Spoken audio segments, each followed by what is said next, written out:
Hello, Ian, and welcome to Winning with the Wrangler at Dick Powell's Leadership Corner, brought to you by Earth, Wind, Fire, Water Training and Development, where our passion is building leaders of today and tomorrow. The information on today's program was gathered from many different places and people.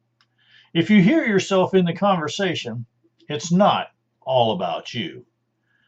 For speaking appearances and other important contact information, just give us a call here at 727-422-1833 or go to our website, ewfw.org, or you can always send me an email, dick@ewfw.org.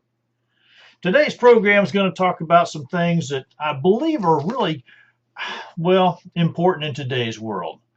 We're going to tackle this first topic today called, Where Has Civility Gone?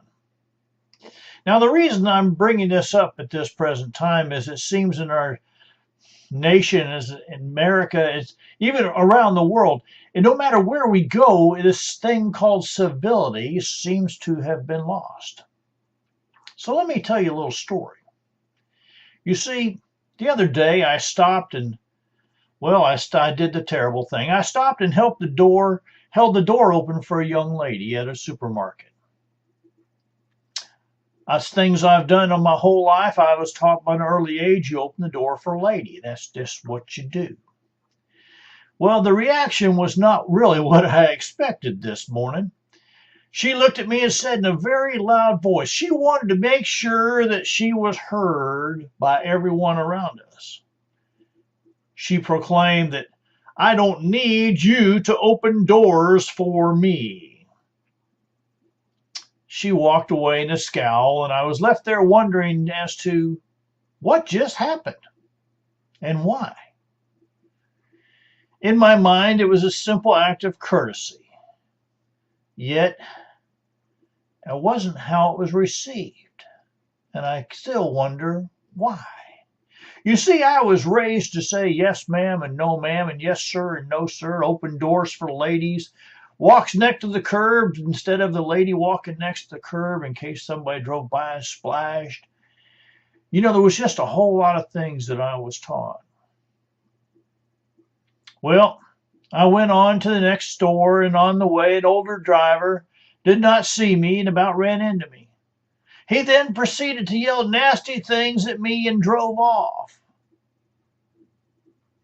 I had swerved to make sure that I didn't hit him, and I really wasn't upset because where we live, there's a lot of really experienced folks.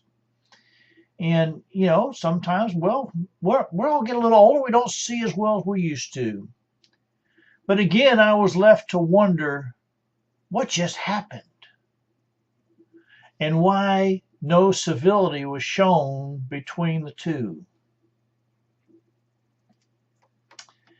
Now, I don't believe that it's an age or a gender thing. I really don't.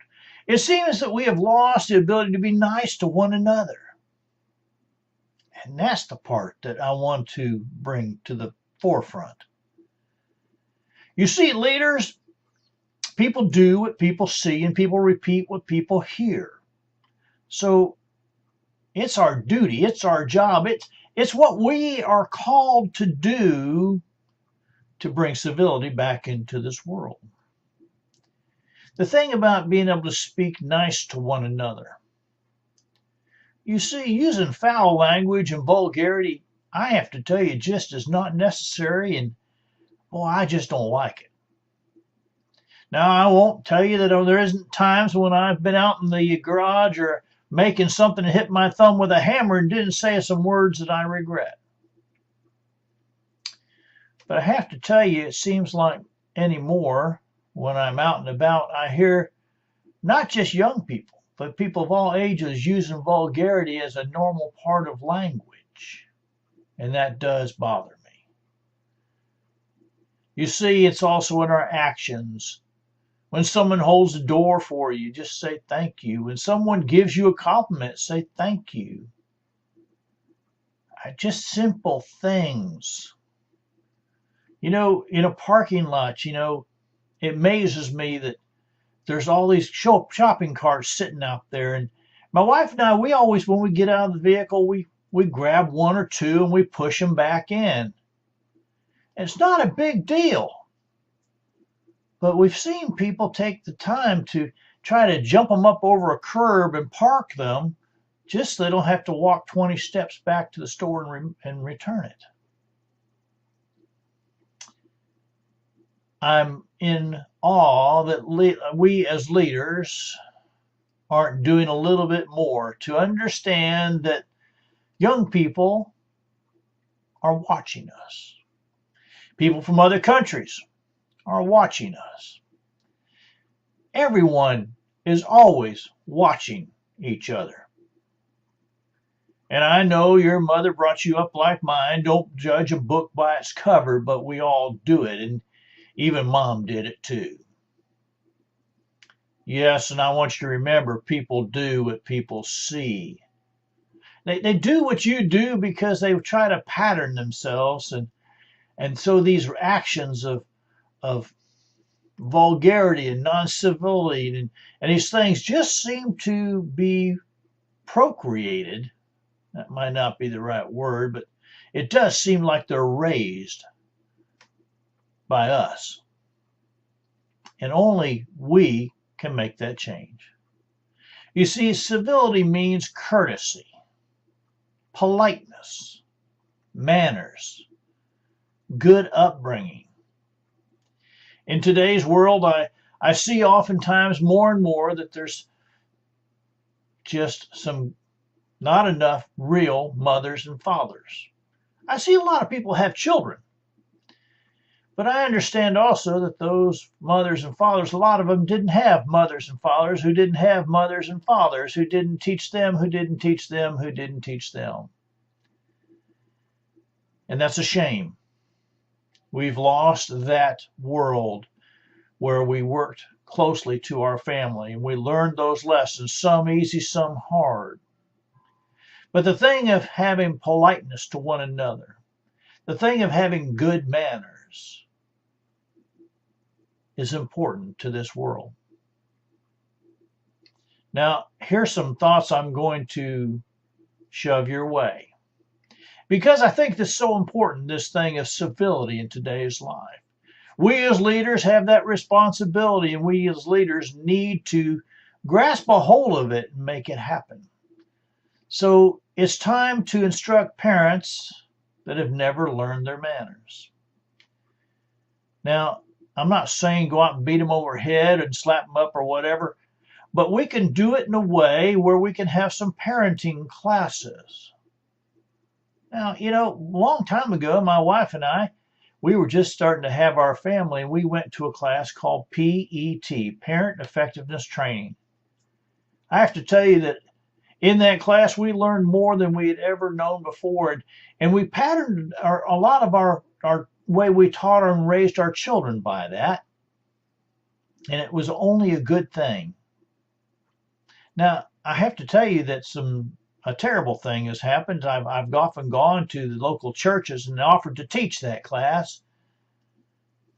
They seemed to be real enthused about it. So parents, let's do something about it. Let's take and not only teach our children, but teach ourselves some manners and how to be nice to one another. Leaders, it's time to ensure manners are an acceptable way of behavior. I think it's time to say some things are just flat unacceptable in our society. Now, I've been told that I'm an old person and I'm kind of harsh when it comes to certain things. And that's because I truly believe there is a right and there is a wrong. I do have some gray areas, there's no doubt about it. But I'll tell you what, there are some things that are absolutes. And we need to look at them. Like being nice to one another. I don't think that's a terrible thing to ask. Now, leaders, I'm going to encourage you to take this information and try to find a way to put it in place at your home, at a school, at your church. You see, I truly believe if life skills are taught at home, at school, at church, and they're taught, they're implemented, and they're made accountable, I truly believe that the life that we see in America and the world would change. Civility, courtesy, politeness, manners, upbringing. I don't think those are terrible things to even talk about. If you do, well, I'm sorry about that, but for me, I think they're most important. So I'm going to take you on a little trip about practicing civil discourse. This thing of talking to one another without yelling and screaming, without using vulgarity, without having an end to end all ends. You know, World War I was supposed to be the world war, the war to be ending all wars. But we still seem to not be able to get along. In order to practice civil discourse, in order to have a conversation in between two human beings or two parties, the first thing I'm going to tell you is you have to be intentional about building a relationship. I talked to a man the other day. He said, hey, you know what? I don't get this thing. You talk about building bridges and building relationships. And I just don't believe in that stuff. And I don't even believe in this thing called, I can agree to disagree. You see, he shut down civil discourse discussion before it ever even got started. It has to be an intentional relationship. And that intentional relationship does wonders to build the trust. You see, you can't have this relationship unless you have the trust in the relationship. That trust says that, hey, no matter what, we're going to walk away friends. We surely might disagree, and it'd be a terrible world if we all said yes and agreed with everything. And no one had any better idea. No one else had an idea. That'd be pretty scary. But I'm trying to get across to you, leaders, teaching intentional relationships is about building them and building the trust. And when the trust has been built, then as the conversation happens, even if someone starts to raise their voice, we can practice discernment. In other words, we're going to sit and listen until the other person is done. And when they are done, then you can ask those questions. Or you can make a statement. What I heard you say was, make sure that you're understanding exactly what they're trying to say. Sometimes even myself, I get so excited about things that sometimes I say things quickly and people don't grasp them. And they ask questions. Well, they say, well, Dick, this is what I heard you say. Well, no, that's not what I said. Let me re-explain that. And let them go back and do that. But let them take it to the end. And when they're done, it's your turn. You see, setting up some rules. I have to tell you that there are some rules that need to be put into place, and that's you have to say that we're going to do this. We're going to build this relationship. We're going to build this trust. We're going to practice discernment. In other words, we're going to take what we're learning and we're going to think about it before we just jump up to a decision. The scary part in life today is that so many people are listening just enough to have an answer and not enough to understand. And there's a whole big piece there. I don't think we do a very good job in our schools, in our homes, in our churches teaching that type of thought process. So many times I've seen it in the schools. I've even witnessed it at churches where it's basically sit down, shut up, I'm going to tell you what I want you to tell you. And there's no conversation. You see, that's not an intentional relationship. There's no trust there because it's all one-sided. Why should I trust only what you say and I never get to ask a question? The biggest thing my grandfather did for me is he told me, Dick, he said, always, always, always ask questions. You see, when he told me to question everything, he did me a favor, but not a big one. I learned that in order to be a good, great, just mediocre leader, you've got to find out what others are thinking. And you've got to do it in a way they're heard. So leaders, intentional relationship, builds of trust, practicing discernment will lead you to civil discourse. And civil discourse, I want to describe to you as an open, honest discussion. Not a yelling match, not a them versus me match, not an I win, you lose match, but an open, honest discussion where each side really starts to learn and listen from the other. Civil discourse comes with a no judgment guarantee. It means that we're not always going to agree, but we're still going to walk away friends. You see, the no judgment piece is that it's okay to have your thought process, and it's okay for me to have my thought process, but you never know if we have had an intentional relationship and built trust and practiced discernment. You never know that we might come to a third decision.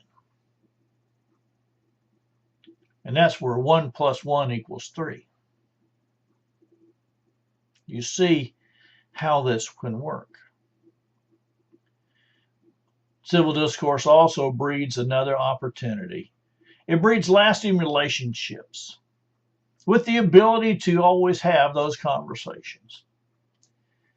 See, civil discourse used to be taught around the dining room table. I can remember as a young person sitting around my grandma and grandpa's table with my mom and dad and aunts and uncles and everybody else, and believe me, there was some interesting conversations. They were from farm towns in Ohio. They had moved to Florida where there was just surrounded by cracker folks. And you know what? Everybody found a way to get along. They did so because, quite frankly, they knew they depended on one another. One person ran the lumber mills, so you didn't get anything made out of a piece of wood unless it came out of the lumber mill. You didn't get milk unless it came from the dairy. You didn't get any eggs unless it came from Mrs. Brown down the road. You didn't get any greens or anything else kind of vegetables except for Mr. Brown's big plot. Everybody depended on one another. I'm not going to say they always agreed with one another, but that's where the intentional relationships, the building of trust, the practicing of discernment always led to civil discourse, which meant open and honest discussion. Sometimes it wasn't pretty. Sometimes it was going on a long time.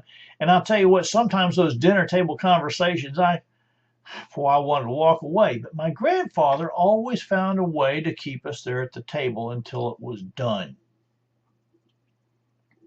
And then everybody would hug everyone and say, we'll see you next Sunday.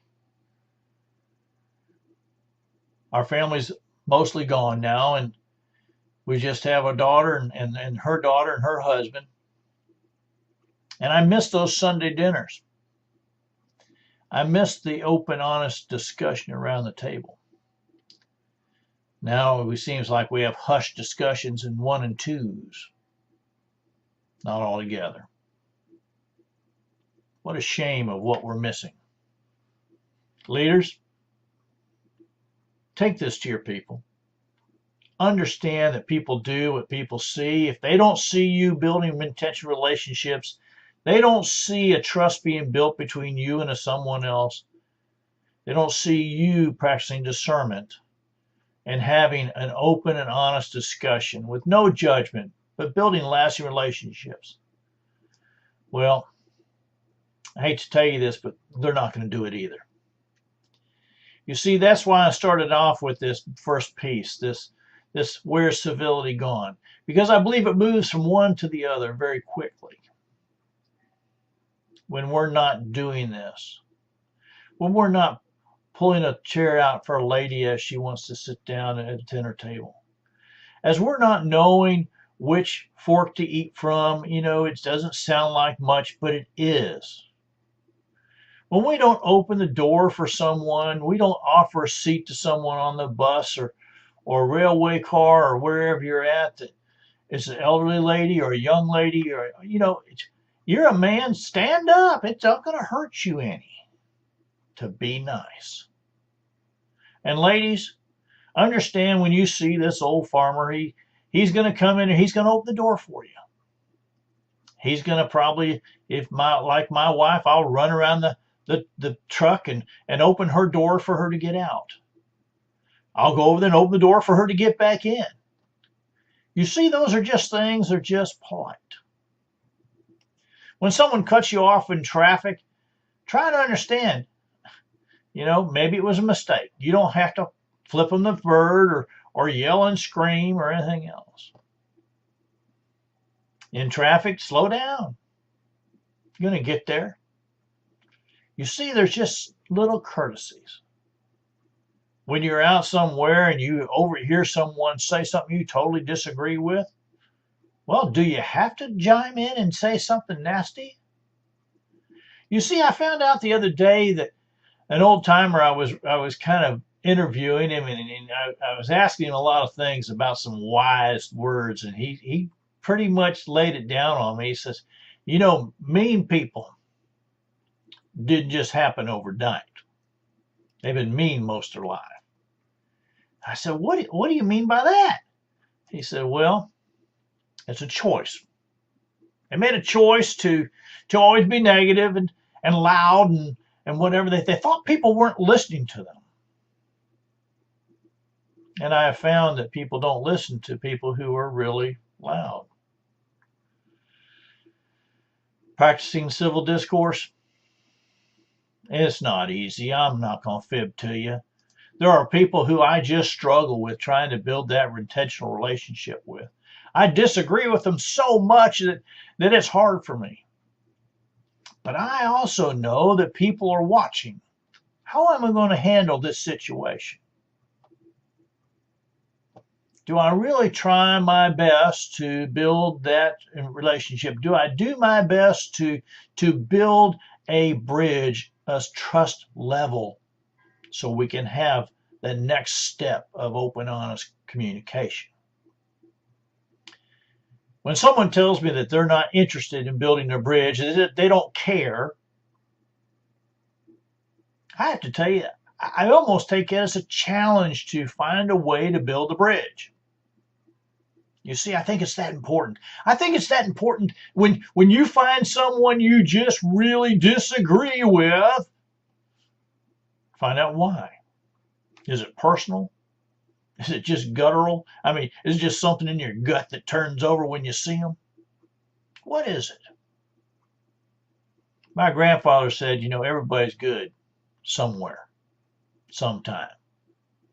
I was very fortunate to be raised by him, and I guess I've turned into him some ways. I have a granddaughter now, and I tell her these old stories, and she looks at me like I'm really kind of crazy. You see, she's never been on a farm. She's never seen a horse. She's never been out and dug a fence post. I have had her pull some weeds, but she pulled grass instead of weeds. She doesn't quite get it yet, but she will. And you see that civil discourse that happens between her and I. It's even when I find something that I'm not real happy that she just did. There's a trust value between her and I can open and have an open and honest discussion with her with no judgment. Not really right or wrong. We need to learn from that. We need to learn from it. So where has civility gone? Well, I hope it hasn't gone. I hope that you as leaders are listening right now And if you see this young lady who reacted so badly, well, maybe not badly, but I have to tell you, I was shocked. When I opened the door for her, I just did it because that's the way I do things. I took an extra step quicker to get there to open the door for her because I saw her coming in. It wasn't an act of meanness on my part, but that's the way she took it. The gentleman who cut me off in traffic, it wasn't an act of meanness. I don't think he really didn't see me. When I'm at a board meeting or some other meeting, and it's not an act of meanness when someone disagrees with me. As long as we have built that relationship and have that trust, it's just a disagreement. It's not a big deal. But here's what happens, folks.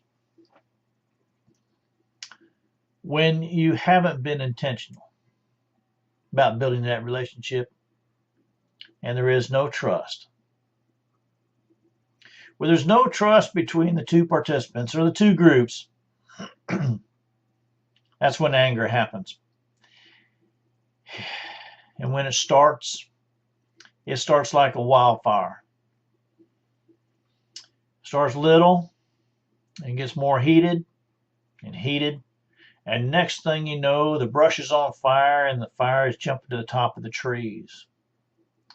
And it's jumping from tree to tree and bush to bush. And next thing you know, everybody in the room is caught. All because two people didn't take time to build the relationship. I guess maybe I ought to go into a little more about what it takes to build a relationship. It takes time. It takes intentional conversations. Not just one, it might take many, it might take years before that happens. But it has to be intentional. You have to think about it. You have to do it. You see, you have to take action. You can't just palaver and stand up there and talk. And this is where I sometimes get aggravated. I hear pastors stand up and speak, but they don't give any action items on how to put it in place in your life today. I go and listen to professors who have never ever been there, never done it, but they're speaking and teaching our young people. I go into schools today and I find teachers who are there because it's a job.